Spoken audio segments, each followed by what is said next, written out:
Apple ఐఫోన్‌లని ఇప్పటికే వాడుతున్నాం. భారీగా పెరిగిపోయింది భారతదేశంలో వినియోగం.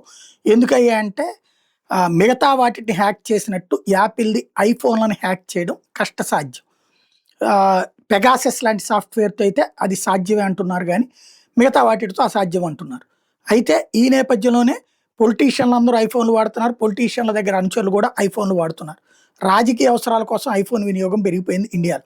దానితోటి ఇండియాలోనే తయారు చేస్తుండడంతో అది కూడా ఒక రకంగా ఉపయోగపడింది. ఇప్పుడు ఐఫోన్‌లకి సంబంధించి ఒక పక్కన తయారీ ఇండియాలో పెంచుకుంటూ పోయినటువంటి యాపిల్ ఇప్పుడు కొత్తగా ఆహ్, ఈ ఇవి కూడా పెడుతోంది. షోరూమ్స్ కూడా పెడుతోంది.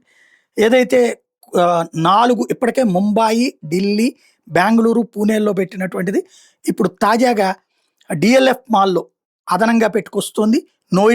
నోయిడాలో కొత్త యాపిల్ షోరూమ్‌ని ఏర్పాటు చేస్తుంది.